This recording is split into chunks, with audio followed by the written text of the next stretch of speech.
আমি নারী, আমি শক্তি, আমি চেতনা। উপলব্ধি করলাম যে আমার নারী সত্তা দিয়ে গোটা জগৎকে বদলানোর ক্ষমতা আমি রাখি। নমস্কার বন্ধুরা, আজ আমি কথা বলছি নারী শক্তি নিয়ে। তবে এই ভিডিওটা নারী ছাড়া পুরুষরাও সবাই দেখতে পারো। তবে আমার যে টপিকটা সেটা হলো ফেমিনাইন এনার্জি। ফেমিনাইন এনার্জি নিয়ে যে কথাগুলো আমি বলবো, প্রত্যেকটা মেয়ে চেষ্টা করবে রিলেট করতে নিজের সাথে।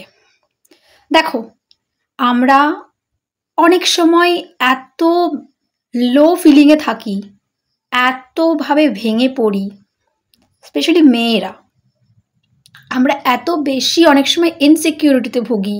সে আর্থিক নিরাপত্তা হতে পারে, সামাজিক নিরাপত্তা হতে পারে, বা অন্য যে কোনোভাবে আমরা নিরাপত্তাহীনতায় ভুগি। তাই আজকে যে কথাগুলো বলবো, প্রত্যেকটা নারী নিজের সাথে যখন এই কথাগুলো বলবে, প্রত্যেক দিন চেষ্টা করবে এই কথাগুলো রিপিট করতে। কথাগুলো আর কিছুই নয়, কথাগুলো নিজের আত্মবিশ্লেষণ, নিজের আত্মচেতনা।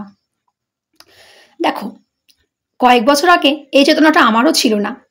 তো যখন থেকে আমি ম্যানিফেস্টেশন নিয়ে কাজ করতে আরম্ভ করলাম, ভিডিওস বানাতে আরম্ভ করলাম, এসব নিয়ে আরও বেশি করে রিসার্চ করতে আরম্ভ করলাম, তখন থেকে যখন আমি ফেমিনাইন এনার্জির টপিকে এন্টার করলাম, মানে জিনিসটাকে জানলাম ভালো করে, আমি বুঝতে শিখলাম যে হ্যাঁ, আমি তো নারী শক্তি।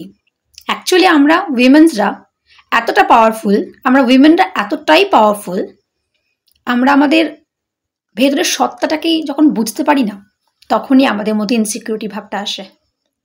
হ্যাঁ, মানছি বর্তমান সমাজে নারীদের অনেক বেশি নিরাপত্তাহীনতাই রয়েছে, কারণ যা সব ঘটছে সমাজে। কিন্তু তবুও বলবো যে নারী শক্তিকে জাগরণ করা আমাদের প্রত্যেকটা মেয়ে দরকার। সেই সব অসুরদের দমন করার জন্যই আমাদের সেই নারী সত্তাটাকে জাগানো দরকার।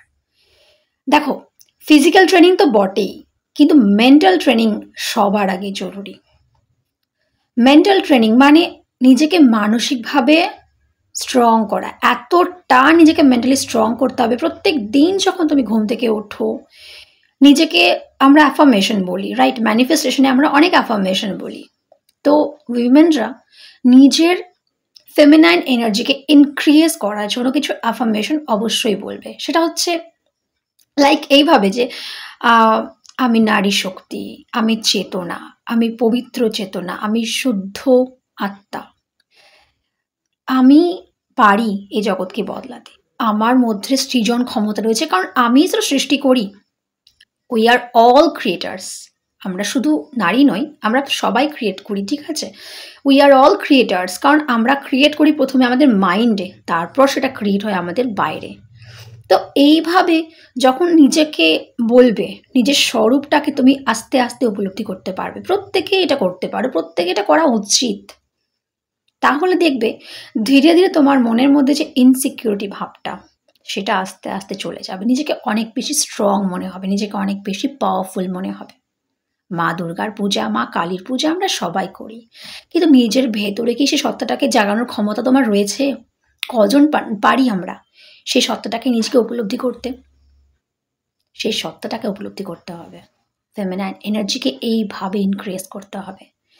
চোখ বন্ধ করে মেডিটেশনের মাধ্যমে উপলব্ধি করো, নিজের গর্ভ থেকে নিজেকে ফিল করো তুমি কে, তোমার কি পরিচয়, কোথা থেকে তোমার উৎস, এবং কি তুমি করতে এসেছো। যখন তুমি এগুলো বুঝতে পারবে, নিজের চেতনা সম্বন্ধে সচেতন হবে, তখন তোমার কোনো ইনসিকিউরিটি থাকবে না। লাইফে কোনো কিছু চাওয়ার জন্য, কোনো কিছু পাওয়ার জন্য ডিসপ্যারেশন থাকবে না। শান্তভাবে সমস্ত কিছু অ্যাট্রাক্ট করবে লাইক আ ম্যাগনেট। তো এইভাবে নিজের ফেমিনাইন এনার্জিকে ইনক্রিজ করো, জীবন অবশ্যই অবশ্যই অবশ্যই বদলে যাবে।